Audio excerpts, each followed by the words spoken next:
What's up, gamers? Welcome back to another edition of Q&A Tuesday. This is an exciting Q&A Tuesday because we're actually live on Facebook right now, as well as doing the normal recording that I throw up on YouTube. So this is pretty cool. I'm going to say I've got my camera set up here for the YouTube and then my phone right down here for Facebook Live. So I don't know if we're going to get anybody on Facebook Live, but we will see, and it is my first time doing this, so forgive me if I'm a little bit... Oh, I've got filters here. I have filters for Facebook Live. Interesting. I'm not going to use those right now, but that's something to know for the future. So, yeah, so this is going to be kind of cool. I'm looking forward to seeing if we get any actual response on this. And if you're a Q&A Tuesday regular on the YouTube channel, I'm planning on doing these live on Facebook as well in the future. So if you want to come stop by, you know, during the normal Q&A Tuesday time, I usually record between 12 and 3 Eastern time, actually usually 12 and 2 Eastern time. So if you want to stop in like live while this is happening and ask questions, that's totally cool. You should definitely do that. I'm looking to do it basically every single Tuesday from now on. So we'll see. We'll see if it becomes a thing. Maybe it won't be a thing. I don't know. So anyway, let's jump right in. Now, last week's question that I asked for all of you to answer was, what game are you most looking forward to in the near or far future?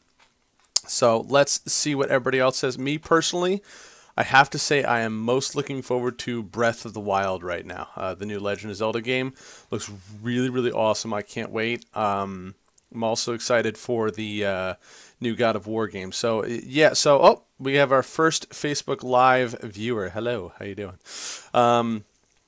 So the question for this week was, what game are you most looking forward in the near or far future? Let's see what people have to say and what questions we've got for today. Also, if you're watching on Facebook, feel free to shout out any questions in the comments section right now. So we're going to start off with BenRex777, who says, "Hello, Dan. I guess I should read my comment the other day after I read it, especially when I write criticism. It sounded harsher than I want it to sound. That's A-okay. Don't worry about it. Indeed, you didn't look to the ceiling too often this time, and you didn't look at a point slightly above the camera either. That statement about me not being important, I take it back. It must have been late that day. All the things you said about me were correct. I don't remember the things you have forgotten, but it must have, because you were answering the questions on the fly." That's totally cool. Don't sweat it, man. He says, of course, I am not half bad at writing English. We learned it at school. Most of the manuals are in English, and English is the language that of the internet. Moreover, English is an easy language to learn for German-speaking people. If you would use the language that often, you would be better at it than I am. Maybe. I don't know. Besides, I use Word and Leo.org to help me in writing the text, and I rewrite almost every sentence. I really appreciate that dedication there. That's pretty cool.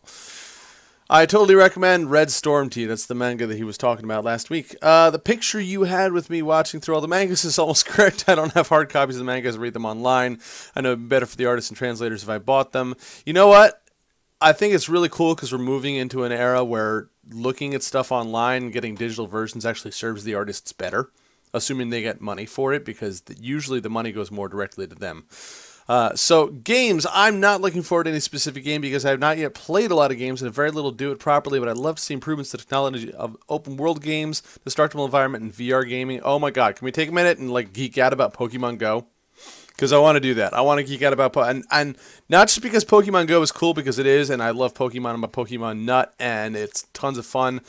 Best fitness app 2016, calling it right now. People are going to lose literally thousands of pounds because of Pokemon Go and get in much better shape than they ever were. But the cool thing about Pokemon Go is that I feel like the popularity of it has finally kickstarted augmented reality. Augmented reality games are going to be so cool, and I can't wait, because Pokemon Go is okay as far as the augmented reality stuff goes, but it actually doesn't do that much in terms of augmented reality. Like, the whole walking around GPS thing is cool, but there's very little augmented reality interaction in the real world as of right now. I am really excited for games that are going to utilize, you know, the augmented reality thing a little better. I'm excited for people to start developing more hardware. Like, Google Glass flopped, unfortunately. And VR setups are not really a safe thing to do augmented reality games in, just because, you know, you got to walk around in those, and it's generally not that safe. But I'm excited for people because what's going to happen is game developers are going to see the success of Pokemon Go, and there's going to be a whole bunch that go, oh man, I want to make a game, and most of them are going to suck. Most of them are going to suck, and they're going to flop, and they're going to bomb, and it's just what's going to happen because that's what happens at the start of new technology. But I am really excited because out of all those games that are going to suck, there's going to be one or two that are good. There's going to be a couple more that are good, and gradually over time we're going to get more augmented reality type stuff.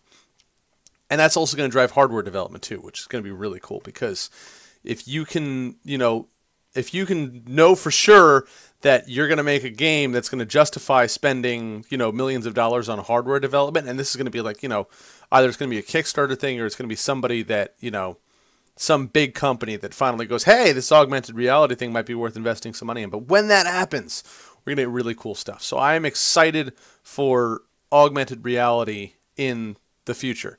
When you read this comment, I'll be on vacation. Next month, I'll be relaxing at the beach in Sardinia, and I will be canoeing in Sweden. Oh my God. That sounds amazing. But no worries, I'll watch the videos I miss after I come back. Therefore, I don't have a question this week. I hope somebody else does. Have a nice week, Benny. Well, thank you, Benny.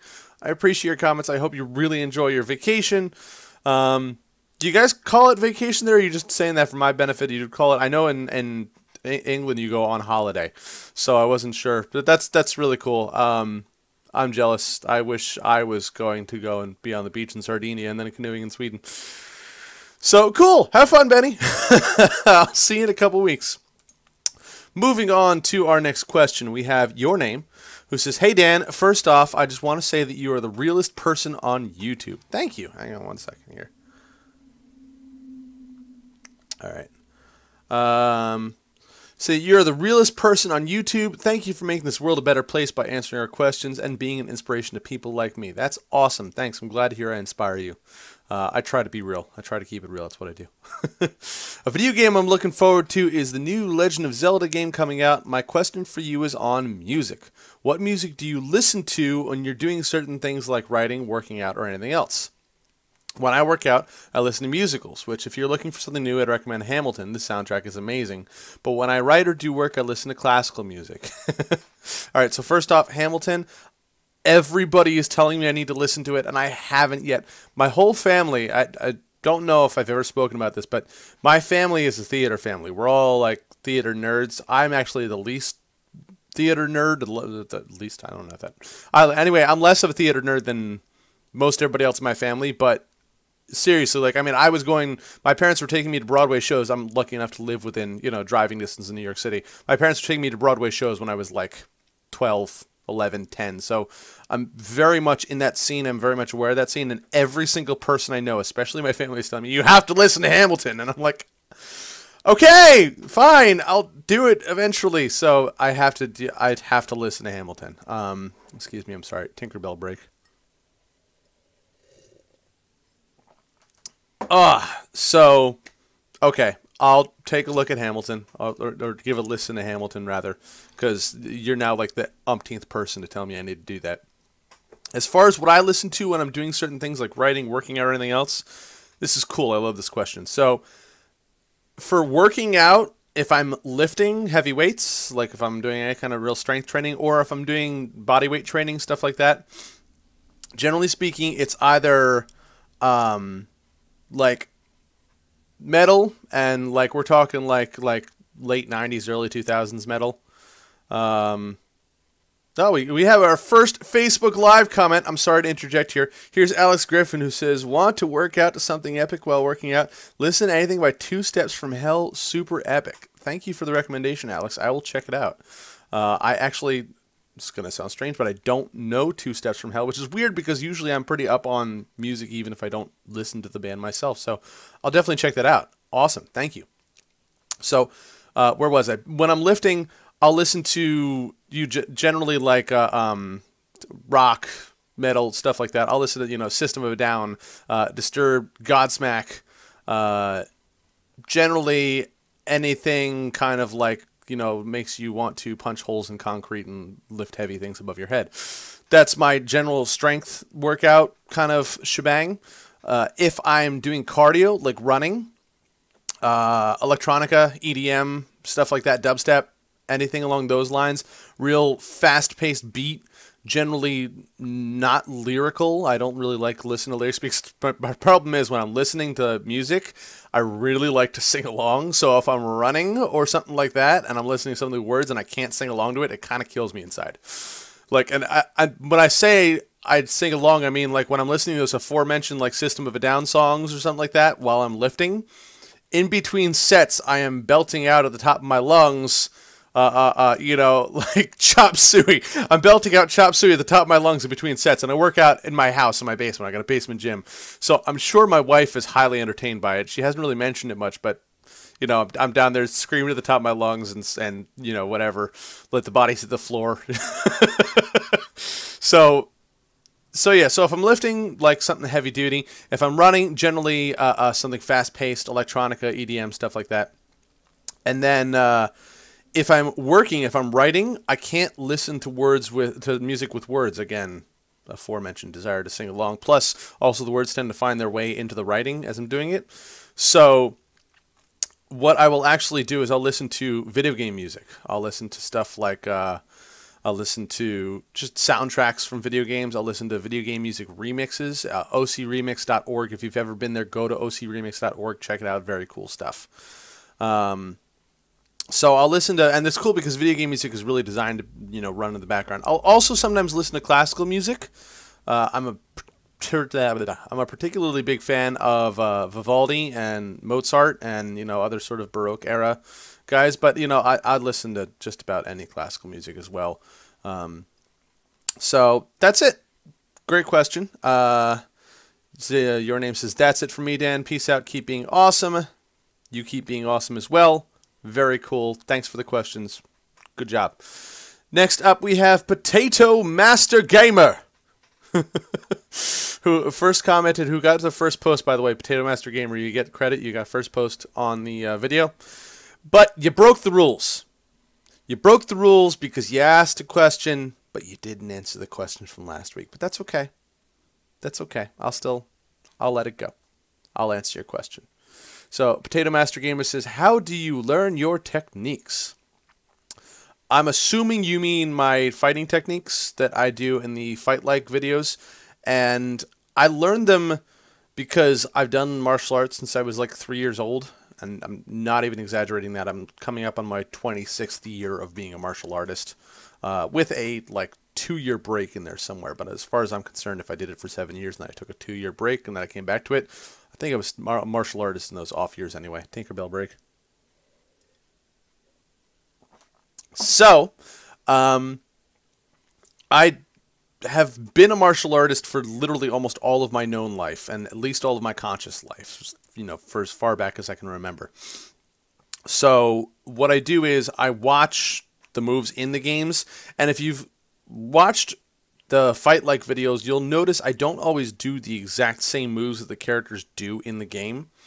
You can find there are some YouTube videos out there for like, this is how to do this move that this character does. But what I like to do is I like to kind of take the style of the character, like they're fighting, you know, ambiance, the theme generally from their combat style, and then sort of develop some decent real-world-esque moves around it.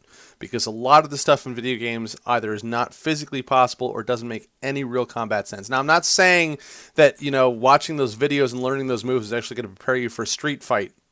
Probably won't. Sorry, you need to actually go somewhere and learn from somebody if you want to learn real self-defense type stuff. But I will say that, you know, I think that I do a better job of adapting and turning real moves from the video game Fantasyland type moves. And sometimes they're a one-to-one copy, and sometimes they're, you know, it's just a little embellished. So that's where I come up with my techniques. I just generally use my own experience that I've got so far, and then I translate that into, you know, adapting what they have in the game.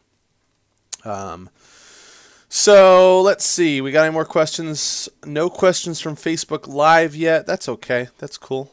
We had a comment, which is very cool. Thanks again, Alex Griffin, for that one.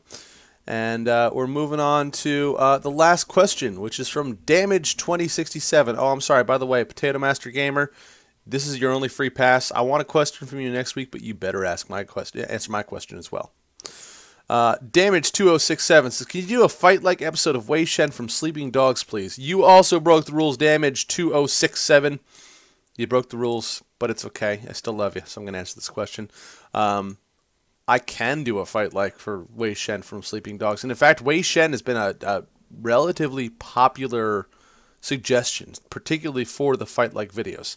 My issue is right now, just time-wise, I have very little time for doing more video content than what I'm already doing with Q&A Tuesday, and also the stuff over on Unleash the Ultramind, which, by the way, Unleash the Ultramind video went live today. Goku versus Vegeta, who's the smarter fighter? Go check that out. Just go ahead and check out Unleash the Ultramind. Go look it up on YouTube. I'll throw an annotation down below, and you can click and go there from here as well. So I want to do lots more fight-like episodes. I want to do more video workouts in general for characters, especially the ones that I've already covered on the blog. My issue is just time. I need to carve out time for it right now, and I'm getting there. I'm close. I am close, but I still need to do some other things, get some other ducks in a row before I can really start moving back into video content again, which I want to do, and I'm going to do, but it is going to take a little bit of time. So, yeah. So, I would like to do a fight-like episode of Wei Shen. He's got a cool fighting style. I think I could definitely do some fun stuff with that, but I need more time first. It will come. Just be patient. I'm sorry. Oh, Alex Griffin got a question. Impressions on Batman's fighting style in Batman v Superman. Okay, cool. So, let's talk Batman v Superman in general for a second. I am so mixed on that movie. Like, I have to say, the overall movie, very mediocre, but there's some parts of it that I freaking loved. And one of those parts is Batman's rescuing Superman's mom, that whole scene where he busts in and takes out, you know, all those guys in that room. That was super cool. Like, that was quite possibly, and I love the Christopher Nolan Batman series, at least as far as combat and stuff like that goes, but I feel like the Batman moves that we saw in Batman v Superman when he was taken out of that room, that was quite possibly the coolest Batman fight scene I've ever seen. And yes, it was a little darker and more overly violent than we usually see Batman be. But, you know, that just kind of fits with the Zack Snyder Superman universe, whatever. So, you know, they have to make it even more grim, darky dark than Batman already is. But as far as the style of fighting, I thought it was relatively realistic. It says the R-rated Ultimate Edition with the extra 30 minutes makes the movie mesh so much better. Give it a shot. I have to convince myself that it's worth sitting through that whole movie again, and that those 30 minutes will really do it. So, but I think I'll check it out. You're not the first person to say that to me, so I'll give it a shot. Returning to Batman's fighting style, some of the things that he does in that fight scene are really realistic and work really well, you know, in a real fight. Some of the things he does in that scene would not actually work at all and are not really even physically possible. Like the whole, like one of the coolest things was when he used his grappling hook and like threw that box over his shoulder and the box went flying across the room and hit that other guy. But I mean, if that box had anything in it, like with any genuine weight in it, that would not really even, I mean, you can even try this. Just go tie a rope around something and put something heavy on the other end of it and try and hurl it over your shoulder, you know, 30 feet horizontally. Not going to happen. But I thought overall the fight scene was super cool. I loved the inspirations from The Dark Knight Returns, the Frank Miller comic, like when he busted through the wall and grabbed that guy from behind in the hostage room and stuff like that. So I thought that was pretty cool. There was definitely an homage in there for that. So overall, I thought Batman's fighting in that movie was pretty cool. Not all of it was realistic, but what the heck are you going to get? It's a Superman movie. So, I mean, that was pretty cool. I liked it a lot. I want to see it, and honestly, out of the things that I like in that movie, I love Batman. I think Ben Affleck as Batman, everybody poo-pooed it, but you know what? He rocked it. I thought he was awesome. I am really looking forward to the Batman movie that they're going to be doing now, and I really hope they do let Ben Affleck at least co-write it, because he's an amazing writer. He's an amazing screenwriter, so we'll see. I also loved Wonder Woman. I am excited for Wonder Woman's movie. I still hate the Superman from the Zack Snyder universe. Oh my God. Henry Cavill, excellent. I think he's perfect for Superman. I feel like the script that they give him is awful. It's the worst Superman script ever in both Man of Steel and also Batman v Superman. Oh my god. I really hope like maybe when they have him come back from the dead, he's actually like, you know, Superman, happy optimist Superman, but we'll see.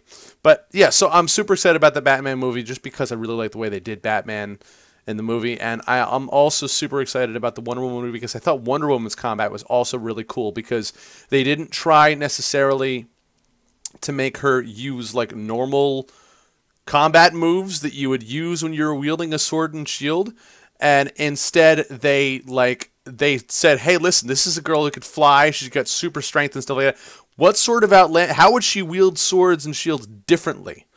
So that they really took advantage of that, and I loved her fighting Doomsday. And for the record, I feel like they didn't actually need Superman to die and use the kryptonite spear to kill Doomsday. I feel like if we gave Wonder Woman enough time, she would have taken him out all by herself. I mean, it's just me, but that's what I'm saying. So, yeah, Alex Griffin says Batfleck for the win, and yeah, they shortchanged Henry Cavill a lot. Yeah, it's really a shame because he is, I think, the best Superman actor we've had since Christopher Reeve. No offense to the other guys in between the time there, but they were good too. But I feel like physically and as far as acting chops go, he could totally pull it off. But it's just, he's got a really bad script and not the best director in the world either, in my opinion. So, just the way it is. So that's it. That is our first live Q&A Tuesday. Thank you to the live participants. Thanks for watching. Thanks, Alex Griffin, for asking questions, leaving comments. Love it. Want more of that in the future. Like I said, I will be doing this every Tuesday that I can from sometime between 12 and 2 Eastern time. That's generally the time that I shoot these. So in the future, if you want to come, you can still go ahead and leave a comment in the comment section below on the YouTube channel, and I will answer the question next week if you can't make it live. If you can't make it live, come hang out with us. It'll be tons of fun. Your question for next week: what is the character that has inspired you the most? Can be I'm intentionally saying no real life people, but can be and I've sort of asked this one before, but we've got more viewers and listeners now, so I want to hear it again. Can't be real life. Has to be fictional, and it can be a video game, can be superhero, can be somebody from a book, whatever. But some character that has inspired you personally, and tell me a little bit about why. So I just want to hear that again. I know I've asked this one before, but I want to hear it again because I feel like it's going to be. We're going to get more answers because we got more people now. So let me know what your favorite character is, and then ask a question in the comments below if you're on the YouTube channel. If you're on Facebook, you can throw up a comment as well, or just, hang out with us live next week around the same time. That's it. Thanks for watching. As always, remember to live boldly, change the world, and continue to be awesome. Bye-bye.